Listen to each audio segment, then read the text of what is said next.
그래서 거기에 보면은 맨 첫 절에 보면은 이제 기술의 빛 그리고 기술의 그림자를 서술한 부분이 있습니다. 그래서 그 책을 또한 좀 참조해 보시면 이것보다는 자세한 내용을 좀 더 기술되어 있습니다. 그 다음에 우리가 피노키오와 연관해서 여러분이 그 인간의 본성을 한번 돌아보라고 했어요. 그죠? 그 인간의 우선 동양에서의 인간의 본성을 한번 우리가 성찰해 보자면 크게 인성론이 발달했어요. 동양 철학에서는. 그래서 아주 초기서부터.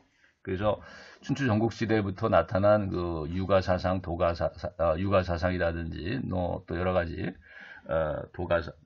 법가 사상이라든지 수많은 이제 춘추 전국 시대에 제자 백가 사상들이 나타났는데 그 중에서 거기 유가 사상들을 보게 되면 성선설과 성악설이라는 아주 대립적인 입장이 나타나고 있는데 대표자는 이제 맹자와 순자죠. 그래서 공자의 사상을 이어간 맹자는 성선설을 주장했는데 인간의 본성은 선하다라는 것이고 그 이유는 무엇이냐면 인간에게는 인의 예지라고 하는 여러분이 많이 들어봤죠. 인의 예지라고 하는 네 가지 덕목이 본성 안에 담겨져 있다라는 것이죠.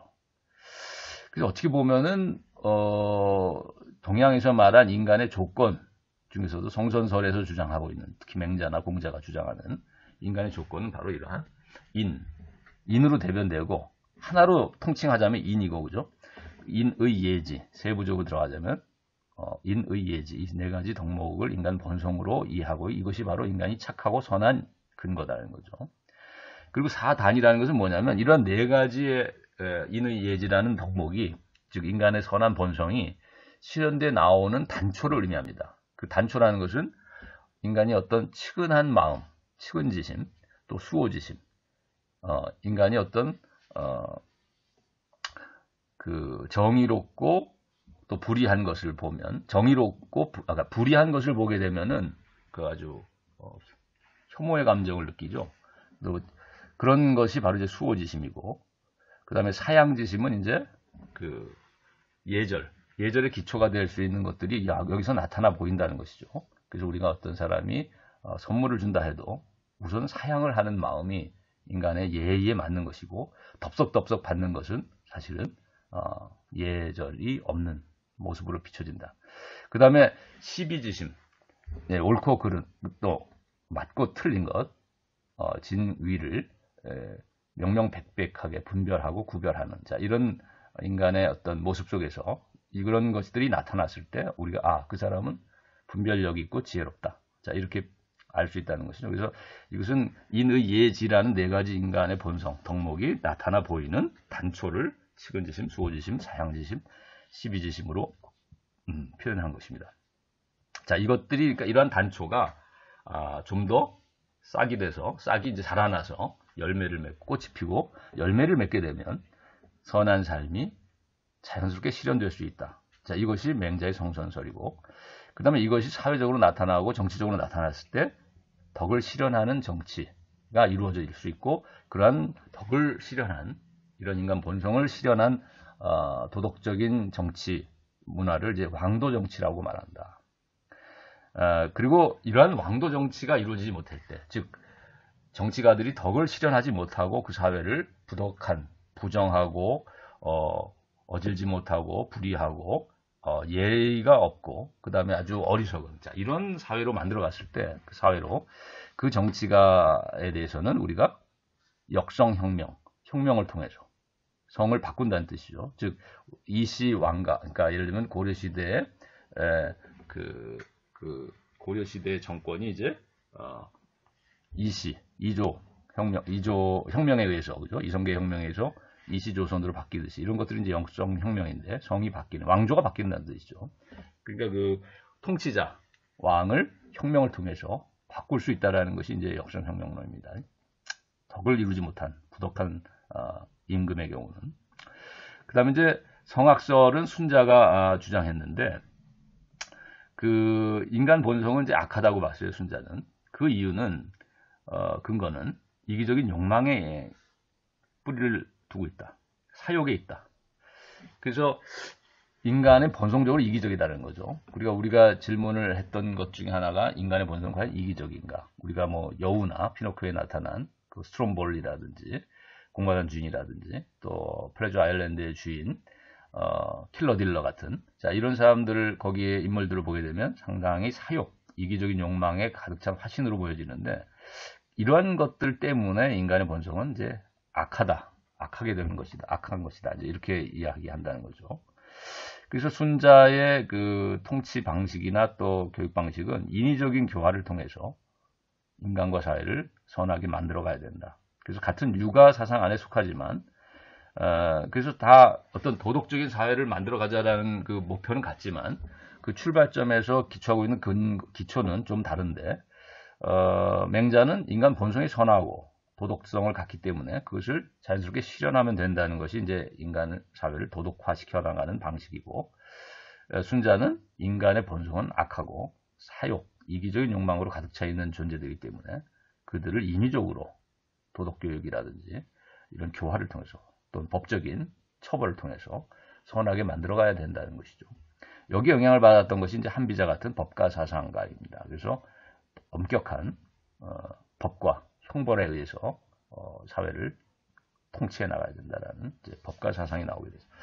자, 그래서 종합을 해 보면, 자 우리가 이제 이 춘추 전국 시대 이후에 이제 나오는 이제 그 송나라 때의 성리학, 즉 주자라고도 하고, 자 이런 주자가 종합한 것이 이제 성리학인데, 자, 이 성리학을 통해서 성선설과 성학설이 나름대로는 종합이 됐다라고도 보여집니다. 인간 본성에 대해서.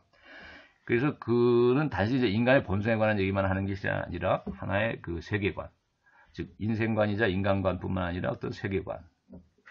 자, 그다음에 실천적인 수양론까지도 그 제시했던 것이 이론적인 세계관이나 또 인간 본성론뿐만 아니라 실천적인 이제 인간의 그 수양론까지를 제시했던 것이 주자다. 그래서 주자의 세계관을 크게 보면 두 가지의 이제 원리를 이야기하는데 하나는 이와 하나는 기입니다. 그죠? 이는 보이지 않는 어떤 원리고 기라는 것은 그것이 보여져서 나타나는 하나의 그릇이고 뭐 재료가 되는 것인데 그래서 주자가 봤을 때는 이제 이것이 그 이라는 것을 원리적인 의미에서 이는 선한 것이고 기는 그것이 나타나는 방식에 따라서는 선과 악이 혼재할 수 있다 이렇게 이해한 것 같아요. 자, 근데 인성론을 가지고 보게 되면 인간의 마음은 성과 정으로 나눠져 있는데 인간의 성은 크게 다시 둘로 나눠지죠. 이유적인 성과 기적인 이제 인간 본성이 있는데 이적인 인간 본성은 그 본연지성이라고 해서 네 가지의 그 맹자가 말했던 인의 예지라는 선한 그런 본성을 가지고 있는 것이 본연지성이고 그런데 기질지성이라고 할 수 있는 부분 기질이라는 부분은 선과 악이 아까 말했지만 혼재할 수 있다. 예, 그래서 선한 기질인 사람도 물론 드물게 있겠지만 대부분의 경우 근데 사실은 사욕에 치우쳐서 악하게 될 수 있는 그런 기질을 가지고 있다는 거죠.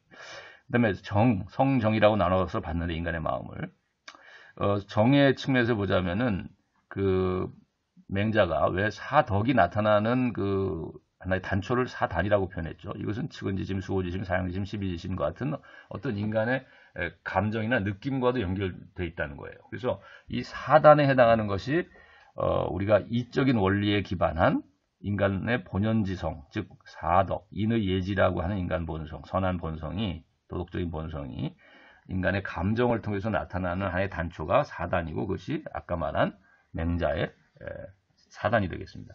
그런가 하면은 이제 기질지성이라고 할 수 있는 부분이 인간의 감정을 통해서 나타나게 되면 칠정이라고 하는 7가지의 정서, 그 7가지 정서가 나타나는데,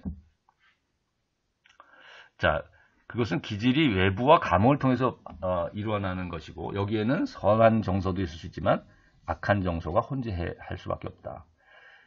그래서 수양론을 보게 되면은 천리를 존중하고 즉 이적인 원리, 선한 원리라고 할 수, 선한 본성이라고도 할 수 있는 이적인 원리, 즉 천리를 존중하고 인욕을 제어해야 된다. 인욕이라고 한 부분은 이제 순자가 말했던 사욕, 이기적인 인간의 욕망을 말하는 것이죠. 그래서 이런 순자가 말했던 사욕, 이기적인 욕망, 인욕을 제어해 나가는 것이 수양의 방식이다. 자, 그 다음에 이황. 우리가 성리학을 받아들여서 조선시대에 우리나라에서는 사실 성리학이 매우 국가의 원리이기도 하고 상당히 그 융성하게 발달했죠. 그래서 그 중에서도 이제 영남학파의 태도라고 하는 이황과 기호학파의 대표자인 이가 서로 대립하는 입장을 보여주고 있는 하나의 두 사람이 가장 중요한 그죠? 학자이죠. 철학자이죠. 자, 이황의 세계관은 주리론이라고 특징 지어지고 우리가 성리학의 시조인 그 주자의 이 두 원리 중에서 이와 기라는 두 원리 중에서는 이라는 원리에 중점을 둔 하나의 철학을 제시했죠. 그래서 주리론이라고도 하고 그러면서 또 주자의 세계관을 개성하기 때문에 이와 기를 분리시켜서 이해하는 두 원리로서 나눠서 이해하는 자, 이게 이원론이다. 그런가 하면 이라는 철학자는 우리가 오늘날 기호학파의 태도라고 하는데 즉 전라도를 대표하는 거고 영남은 이제 이 경상도를 대표하잖아요. 자, 기호학파 즉 전라도의 그 철학을 대표하는 이는 경험을 중시하는 그러면서 기를 어느 정도 중시했다고도 볼 수 있죠. 그렇기 때문에 이보다도 그러면서 이와 기가 묘합설이라고 하는 그래서 이와 기가 분리되지 않는 신묘막측하게도 서로 결합되어 있다라고 하는 이제 입장을 취합니다. 그 인성론에서 보면은 그 이황은 이기호발설이라고 해서 이와 기가 분리되는 원리이기 때문에 각각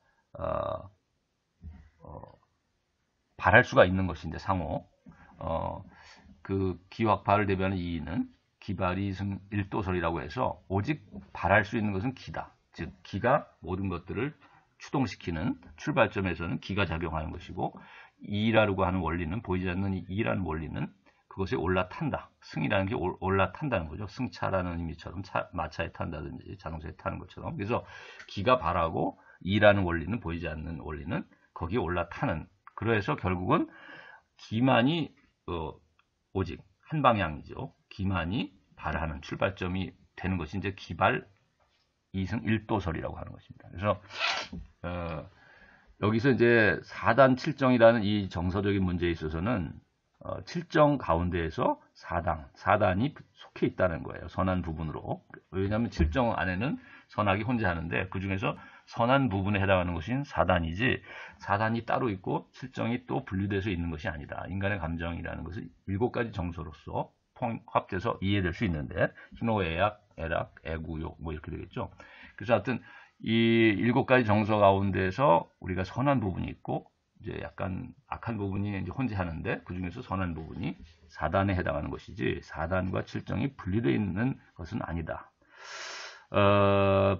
자, 그래서 이렇게 경에 초점을 맞추고 성에 초점을 맞추는 이제 수양론이라는 측면에서도 약간의 차이는 있지만 거의 수양론에 있어서는 뭐 크게 차이를 두긴 어려울 것 같아요.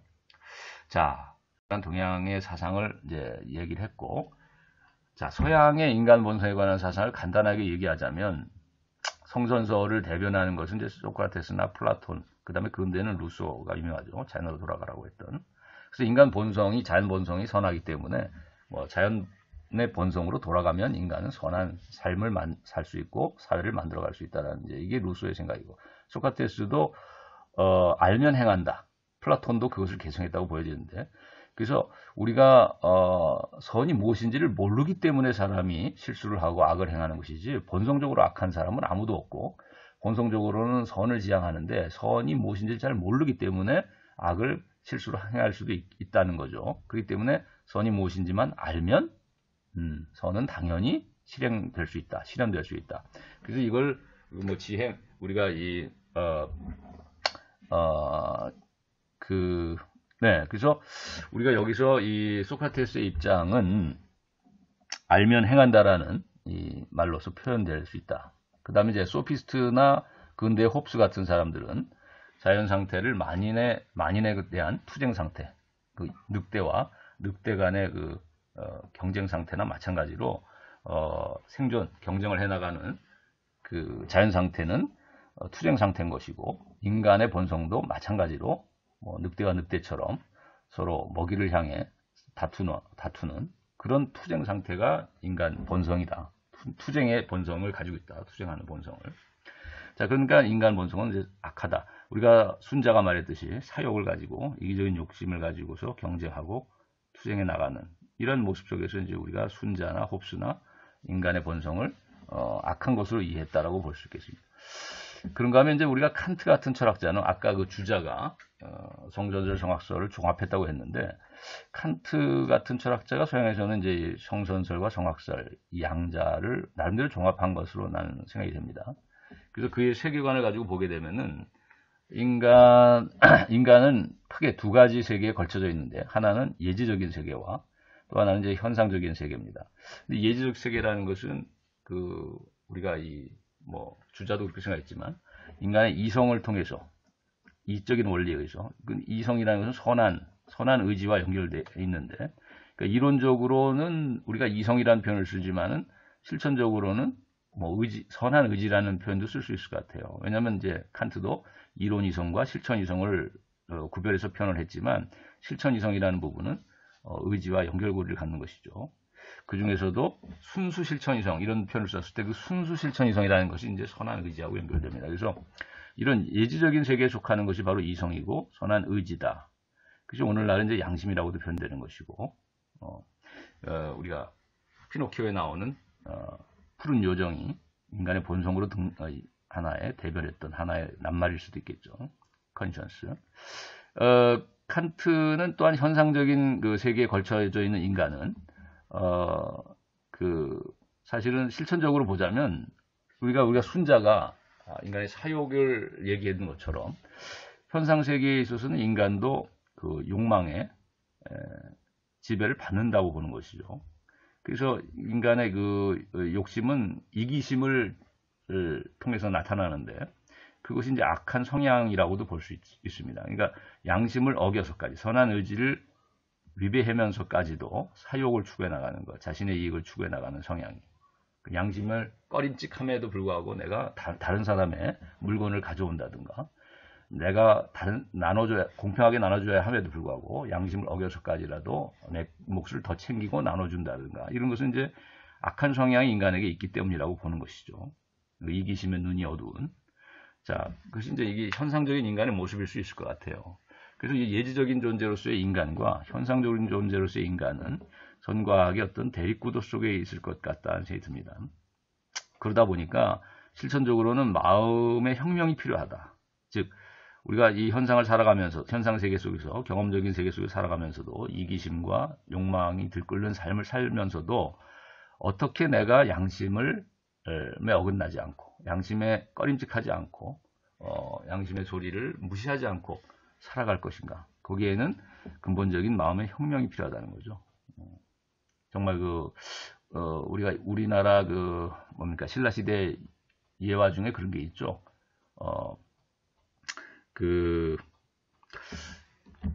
하나 이제 얘가 잠깐 생각나는데, 오늘 생략하죠. 자, 그래서 우리가 이 내용 없는 사고는 공허하고 개념 없는 직관은 맹목적이다. 이제 이것은 이론적인 인식에 있어서 칸트가 현상 세계를 연구하는 이제 과학자들에게 준 하나의 그 표인데, 그래서 지성적인 개념적인 사고를 하는 지성과 감각적인 재료를 통해서 직관적으로 접근하는 이런 감성. 우리가 과학은 관측에 의해서 모든 것을 파악하죠. 그게 관이라는 것은 직관을 말하고 감성적인 측이라는 것은 이제 개념적인 사고나 계산적인 추론 능력을 말하죠. 그래서 관측이라는 말을 통해서 감성과 지성의 결합, 직관과 개념의 결합을 그 두 글자로 표현한 것이고 관측이라는 말로 그것이 현상을 관측한다라고 하는 것이 이제 과학이죠. 그렇기 때문에 과학은 관만 있어도 안 되고 측만 있어도 안 될 것입니다.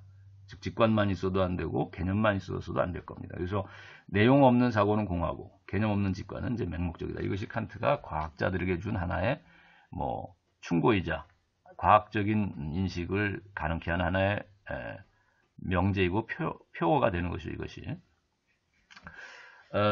근데 인간은 이런 현상 세계, 관찰 가능한 세계만을 측정하고 살아가는 것이 아니라 이성을 통해서 이념을 추구해 나가기도 한다는 거죠. 그 이념은 현상 세계 너머의 것을 생각하고 추론할 수도 있고 보이는 세계, 현상 세계 너머까지를 희망을 가지고 추구해 나가는 그것이 이제 이념이죠. 그래서 우리가 개념은 유한한 것이지만 이념은 무한한 것을 지향하는 것이죠. 현상 세계는 다 유한하죠. 우리가 보이는 세계는 다 유한합니다. 다 잴 수 있다는 것이죠. 계산을 통해서, 컴퓨터를 통해서 측정 가능한 세계. 이게 현상 세계고, 무한한 것은 이제 이념을 통해 접근한다는 것이죠. 그리고 그 무한한 것에 통해서 열리는 세계가 이제 예지적인 세계고, 그것은 우리의 양심을 통해서 무조건적인 명령을 통해서 실천을 통해서는 실천적인 삶에서는 무조건적인 명령이란 이런 도덕 법칙을 통해서 우리의 양심에 호소를 하는 것이 바로 이런 이념적인 측면, 이념적인 세계인 겁니다. 그래서 칸트의 이제 도덕 원리를 우리가 돌아보면 내 의지의 준칙이 보편적 입법의 원리에 타당하게 행하라. 자, 이것이 칸트의 그 무조건적인 인간의 양심에 주어지는 명령이라는 것이죠. 그러니까 우리가 이 얘기는 간단하게 말하면 우리가 순자가 말한 사욕, 너의 사욕, 의지의 준칙이라는 것은 대부분 사욕에 의해서 만들어지는 하나의 규칙이죠. 근데 그런 사욕에 의해서 만들어진 규칙이 그럼에도 불구하고 양심적으로 봤을 때 모든 사람들이 따라도 될 만한 법, 보편적인 법이 될 수 있도록 그렇게 행하라는 것입니다. 즉 사욕을 양심에 의해서, 선한 의지에 의해서 제어하라. 이렇게도 표현할 수 있는 것이죠. 그러니까 이것이 어찌 보면은 우리가 이황이나 이이가 수양론에서 또 주자가 수양론에서 얘기했던 사욕을 인욕을 제어하고 천리를 따르는 자 이성적인 원리에 따르는 자 이것이 결국은 그 성리학의 수양론이었는데 실천적인 원리였는데 칸트의 실천 철학의 도덕 원리라는 것도 결국 그와 구도가 비슷할 수 있죠. 그래서 두 번째 양식은 뭐냐면 내용적으로 보면 그러면 어떻게 해야 될 것이냐. 형식적으로 보면 첫 번째 나의 개인의 사욕이나 개인의 어떤 소신을 준칙을 보편적인 양심의 원리에 맞게 행하도록 해야 되는데 그럼 매우 형식적인 이야기고 그럼 내용적으로 보자면 한 사람 한 사람의 인격을 한 사람의 가치를 수단으로만 보지 말고 목적적인 가치로도 대하라는 거예요. 내용적으로 보면.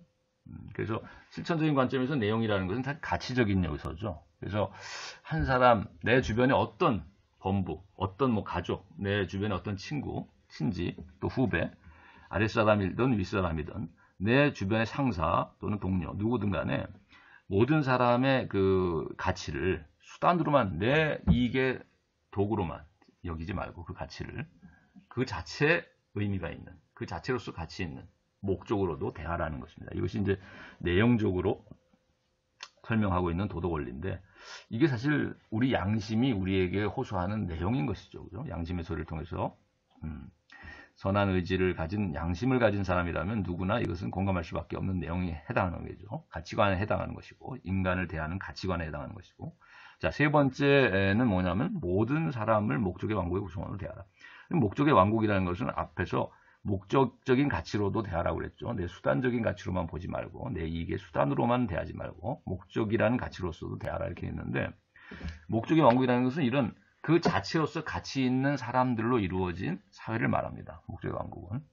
그래서 모두 목적으로 대우받아야 할 사람들로 이루어진 공동체를 말하는 것이죠. 그렇다면 그것은 뭐냐? 다른 말로 하면 도덕적인 사회가 되는 것이죠.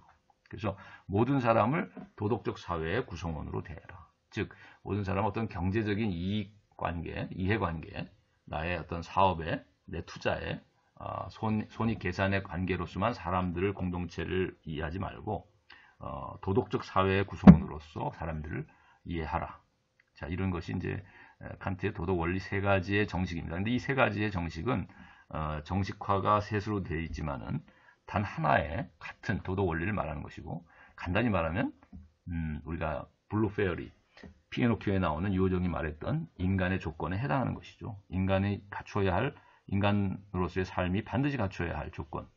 그것은 뭐냐면 컨션스고 그 컨션스가 우리에게 명령하는 바, 무조건적으로 명령하는 바, 무제약적으로 무한하게 우리에게 이것을 실현하라고 우리가 죽을 때까지도 또 죽음 이후의 세계에서까지라도 우리에게 이것을 실현하라고 요구하는 무조건적이고 절대적인 어떤 호소에 해당하는 것입니다. 그러니까 우리가 어떤 기계가 발달하고 기술 문명이 첨단화된 사회를 할지라도 포스트 휴먼 사회를 할지라도 인간의 가치를 내 이익의 수단으로만 대해서는 안 되고 목적이라는 그 자체로서 가치 있는 목적으로도 대하라고 하는 이 이제 내용적인 원리는 우리 양심에 호소하는 하나의 그 절대적인 하나의 그 명령이죠. 왜냐하면 이것을 상대화시킬 수 없는 것이기 때문에 우리가 어떤 사회가 된다 하더라도 한 사람의 인격을 한 개인의 이익의 수단으로만 여겨져서는 안 되는 것이고 어떤 독재자의 통치 수단으로만 국민을 대해서는 안 되는 것이듯이 자 그래서 우리가 어떤 사회를 할지라도 이것은 추구돼야 할 이상이고 이념이고 또 무조건적인 우리에게 주어지는 명령일 수밖에 없다. 그렇다면 이것은 블루 페어리 피노키오의 요정이 피노키오에게 요구했던 인간의 조건에 해당하는 것일 수밖에 없지 않는가. 자, 이런 생각도 해봅니다. 자, 그래서 오늘 여기까지 우리가 강의 내용을 마치겠습니다. 감사합니다.